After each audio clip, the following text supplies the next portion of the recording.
Hey guys, welcome back to my channel. So in today's video, we're going to talk about the 10 things that when I stopped doing, I started to see a drastic increase in my money. I was able to go from 5 figures to 6 figures a month simply by letting go of these habits and these things that were stopping me from going to the next level. All right, so the first thing I stopped doing was I let go. I stopped relying on one business model.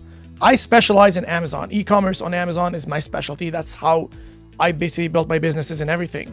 And for the longest time ever, I thought that staying on Amazon, launching more products and, growing my business on Amazon was the way to go. And although it's true, you should always expand your empire and launch more products and scale.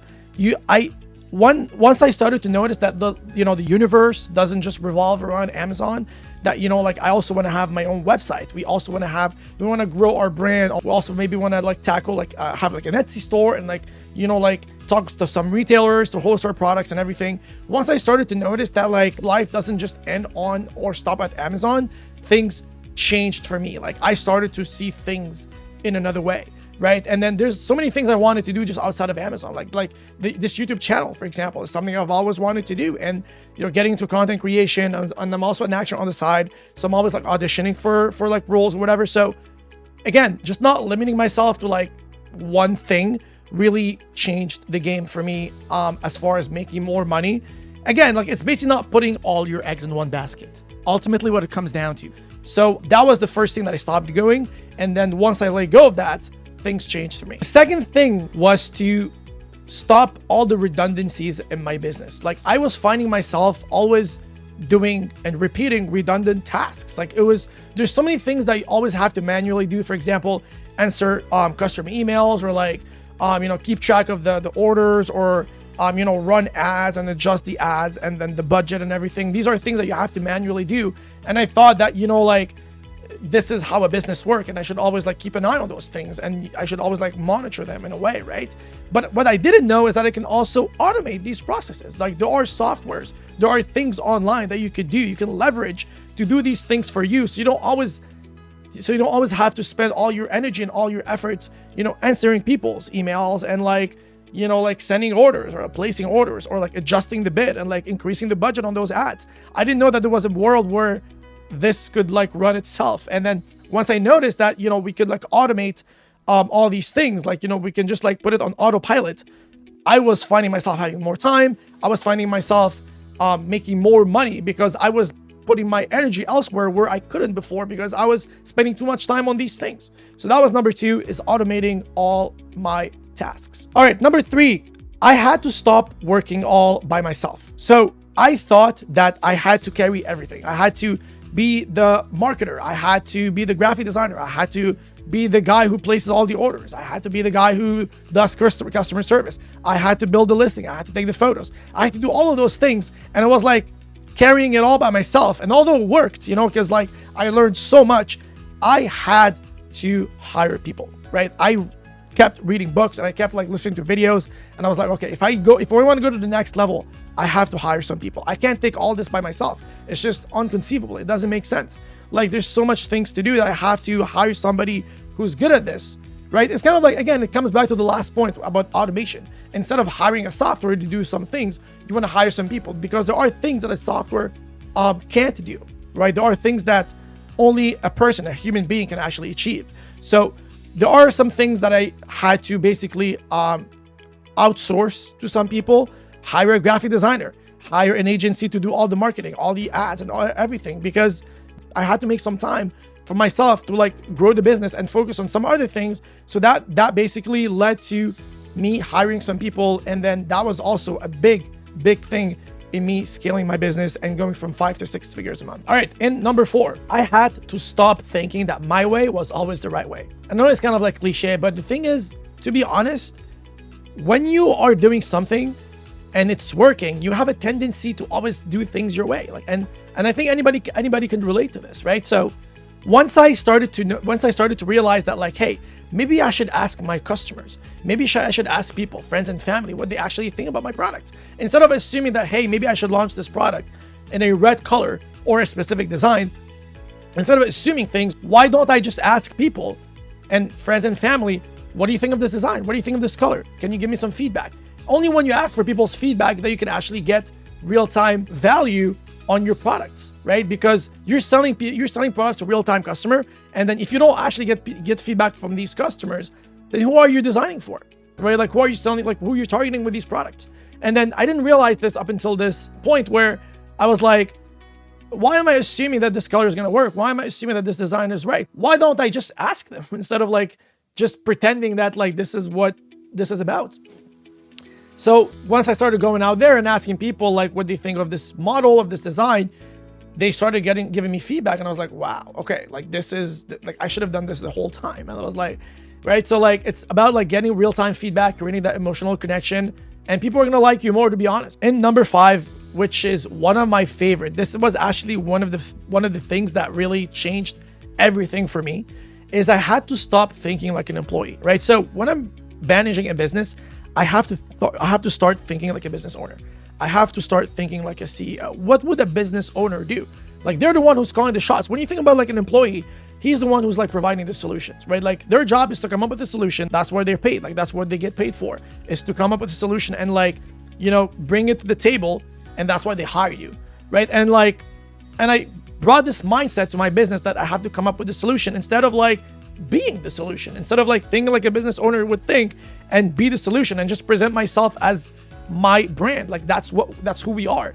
Instead of like trying to come up with the actual solution, the solution was right in front of my eyes the whole time. All I had to do was just put it out, right? So thinking like a CEO and thinking like a business owner and calling the shots rather than trying to fix the problem and being the solution and thinking that way really like unlocked a whole new world for me. Like, I started seeing things in a whole new way. Once I became more confident in my decisions as a business owner, that's when things changed for me. And I was able to go easily to 6 figures because I knew exactly what I had to do. Stop surrounding yourself with the wrong people. That's number 6. Again, I can't stress this enough. I was always like surrounding myself with people that were like not bringing anything to the table. And again, like all the biggest guys, like, you know, the wealthiest people in the world, like Jeff Bezos, all these guys, they said that when they built Amazon and all these big corporate giants, they surrounded themselves with people that were smarter than them. And that was the way for them to actually get there, because they needed to learn. Like, the thing is, like, if you're not surrounding yourself with people that are smarter than you, then like you're not learning anything, right? Like, you're not going to that next level, because you need something to look forward to. You need something to grow off of, right? And this can only be achieved if you actually change your circle of people that you're hanging out with. Like, hanging out with people that like, so I started like, you know, like hanging out with people that were making like 6 or 7 figures a month on Amazon. I was like, wow, okay, that's how they're doing it. Like, that's maybe how I should do it in my business. I should incorporate what this guy said yesterday into my business. So like, you start to notice these patterns once you start to hang out with the right people, and then they're the one who's going to help you to go to the next level. All right, and number 7, I had to stop caring about profits. And bear with me, I know it's a crazy thing to say, but I had to stop caring about profits. The reason why is because I'm selling products to real-time customers, to actual people, to like human beings. So I have to care more about what they think rather than just making money. Like, I always like used to think that this is how much I should price my product, but in real time, I should care about how my customer feels when they get my product, right? Because if I can provide them a really good experience, if I can give them a product that actually solves a problem for them, and that actually, you know, when you actually care about your customers and then you treat them as like almost as a friend, right? Not like as a customer, then the sales process becomes less transactional. It becomes more about creating that emotional connection where the person feels that you actually care about them, so they're gonna come back for some more because they love you, they like what you stand for. They can actually feel that you actually like them, so they're gonna be more inclined to buy from you. So again, letting go of some of the profits to the expense of like, you know, like really listening to my customers and getting some feedback from them was a game changer on our way to making 6 figures. All right, coming up at number 8, letting go of my bad lifestyle habits. Again, there's a saying that says the way you carry yourself in life is probably the way you carry yourself in your business. So, you know, if you're not eating healthy, if you're not going to the gym, if you're not drinking enough water, if you're not doing all these things that you should be doing in your life, well, guess what?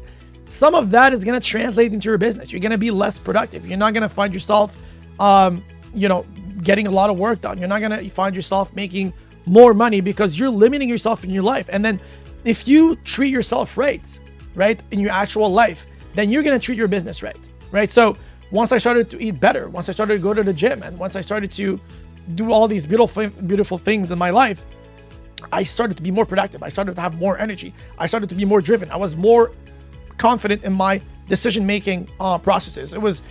Things were like so much easier for me because I was just a better person inside. So in my business and like the way I was like talking to my team and everything, I was like, whoa, you changed. I was like, yes, because I'm doing that, and that. I was like, yeah, I can feel that. So it's always like a great thing to hear. So changing your habits for the best is an absolute beautiful thing to do for yourself and for your business. Number 9, I had to stop playing it safe. And I know it's really easy. It feels very safe to stay in your comfort zone, to stay in your cocoon, in your little shell, but you have to take some risks. There are moments in life where you have to, you have to like to take a shot at something.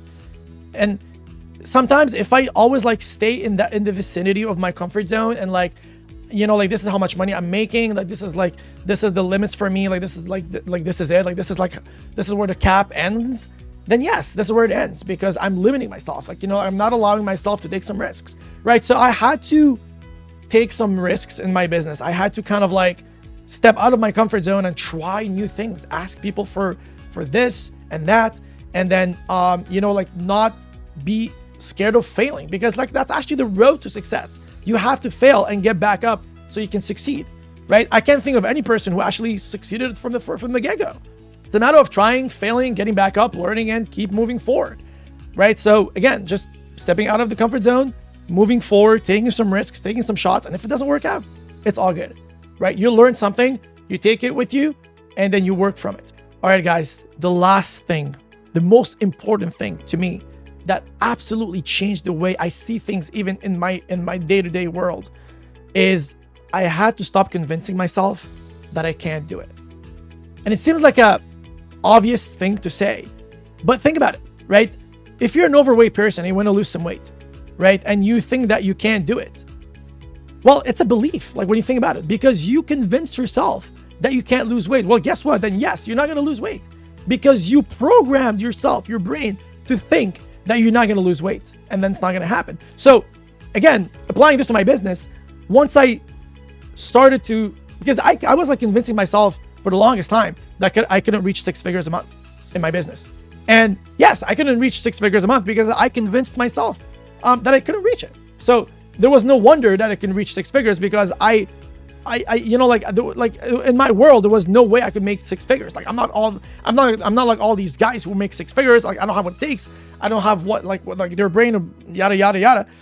But then what if there was a world that you can lose weight? What if there's a world where you can get to 6 figures? Then you start to see things in a whole new perspective.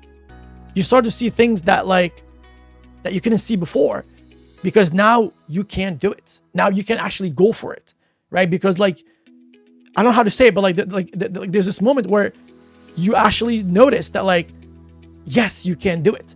And then all of these things pop out in your head, okay, I have to do that. I have to do this. I know the blueprint kind of just flashes in front of you because you know exactly what to do, because you can reach 6 figures, because you can lose weight. You know exactly what you need to do. It's just, all you have to do is just go to the gym. All you have to do is just get to 6 figures, get to work, do that, talk to this person. You know what I mean? So again, just convincing myself that I can do it and letting go of these bad habits, these engraved beliefs in me that I can't do it, just letting go of that was an absolute awakening for me.